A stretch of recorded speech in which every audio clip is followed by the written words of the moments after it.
नमस्कार किसान भाइयों, मैं सूर्यदेवल फिर से हाजिर हूँ आपके अपने चैनल एग्रीकल्चर गुरुजी में। किसान भाइयों, आज हम बात करेंगे पेड़ी करने के लिए कौन सा कीटनाशक सबसे बेहतर रहने वाला है। दानेदार की बात यहाँ पे चलने वाली है। कौन से फंगीसाइड का उपयोग कर सकते हैं, कौन से खाद का उपयोग कर सकते हैं, जिससे कि जो हमारा पेड़ी करना है ये बहुत ही अच्छी तरीके से कल्ले बना करके चल सके, अच्छी टिल्डिंग हमें देखने को मिल सके, पौधा बिल्कुल हरा भरा बना करके रह सके। जितना ज़्यादा हमारा पौधा हरा भरा रहेगा, खाना उतना ज़्यादा बनेगा, पौधे की ग्रोथ उतनी अच्छी होगी, तो पैदावार भी हमें उतनी ही ज़्यादा देखने को मिल जाएगी। जैसे कि आप देख पा रहे हैं, ये हमारा पेड़ी गन्ना बिल्कुल अब हम तैयार करने की कोशिश कर रहे हैं।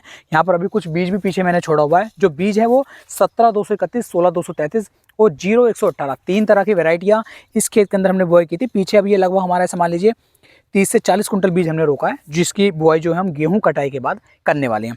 तो अब इस पौधे गन्ने की लगभग पूरी कटाई हो चुकी है, जहाँ तक हमें करनी थी।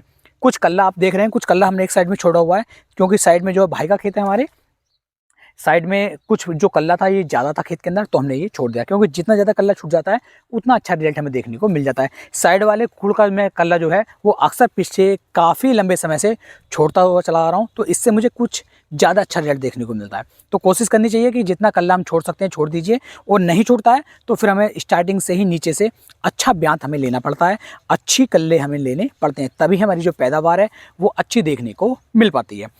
तो बात कर रहे थे कि हम कौन सा फंगीसाइड यहाँ पर ले सकते हैं। तो देखो, जैसा कि आप देख पा रहे हैं, तीन वैरायटी मैंने आपको बता दी। तो फंगीसाइड के रूप में अगर हम दानेदार में बात कर लें तो सबसे बेस्ट मुझे लगती है सल्फर।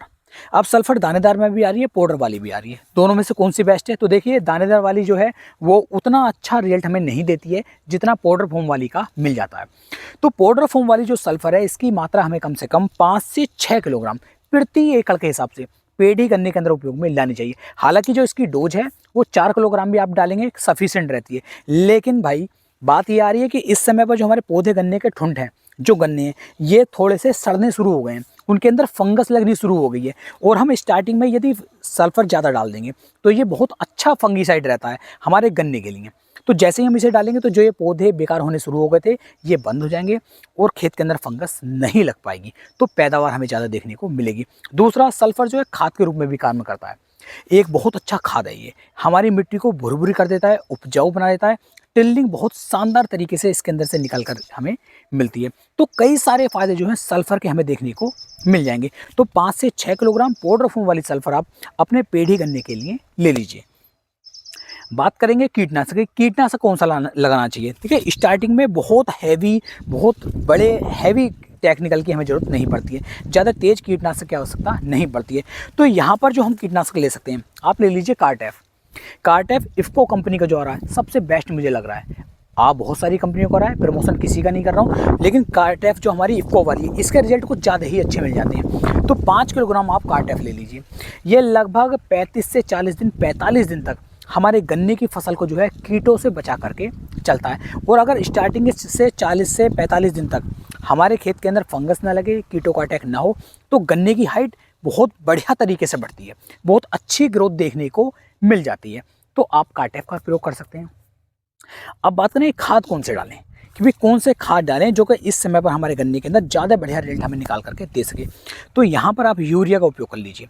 यूरिया ले लो भाई 45 किलो, यानी कि एक बैग यूरिया। ज़्यादा यूरिया नहीं लेना है, ज़्यादा यूरिया लगाने से कीटों का अटैक ज़्यादा आ जाता है, तो वहाँ पर नुकसान भी देखने को मिल सकता है। तो 45 किलोग्राम आप यूरिया ले लीजिए। इन तीनों खादों को आप मिक्स करके इनका छिड़काव करवा सकते हैं।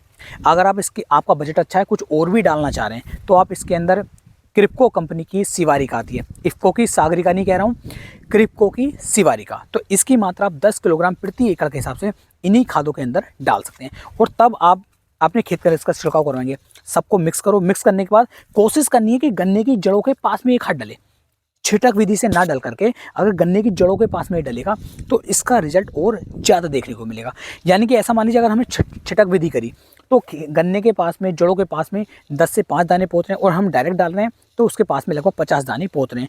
तो जो ज़्यादा खाद हमारे गन्ने के पास में पोता है तो उसका जो रिजल्ट है वो और भी ज़्यादा देखने को मिल जाता है। तो इतना काम आपको करना है। साथ में बाद में अपने खेत के अंदर आपको सिंचाई करवानी, अच्छी वाली सिंचाई करवाइए, बढ़िया तरीके से गन्ने को भर दीजिए। इन खादों को डालने के बाद भर देते हैं तो मात्र 20 दिन के अंदर आप रिजल्ट देखेंगे, एक नंबर के बेहतरीन रिजल्ट हमारे गन्ने की फसल के अंदर हमें देखने को मिल जाते हैं। अगर खेत के अंदर पत्ती इस तरीके से, जैसे आप मेरे खेत में देख पा रहे हैं, पत्ती काफ़ी ज़्यादा है, तो जो अभी पत्ती यहाँ पर कुछ इकट्ठी भी पड़ी हुई है खेत के अंदर, उस पत्ती को भी मैं पूरे खेत के अंदर अब हल्की हल्की बिछवाऊंगा, पूरे खेत के अंदर इसका बिखराव करवा देंगे, जिससे क्या होगा, जो हमारी ये पत्ती है ये भी एक खाद के रूप में हमारे गन्ने को मिल जाएगी। इसके ऊपर किसान भाइयों मैं एसएसपी का उपयोग करूंगा, क्योंकि एसएसपी और यूरिया जब दोनों ये मिक्स होकर डालते हैं तो जो ये पत्ती होती है ये जो है गल जाती है, और गलेगी तो ये खाद के रूप में हमारे गन्ने को मिल जाती है। और यदि पत्ती आपके खेत के अंदर नहीं है तब आपको जुताई करवानी चाहिए। तो जुताई करवाने से क्या होगा कि जो आड़ी तिरछी हमारी जो जड़ें चल रही हैं गन्ने की, वो अच्छी तरीके से छट जाती हैं, और हमारा पेढ़ी गन्ना भी फिर पौधे गन्ने की तरह पैदावार निकाल करके दे सकता है। तो इस तरीके से आप चलेंगे, बहुत ही बढ़िया वाली दमदार रिजल्ट किसान भाइयों आपको देखने को मिल जाएंगे। ऐसी ही वीडियो देखने के लिए आप हमारे चैनल को सब्सक्राइब करना ना भूलें।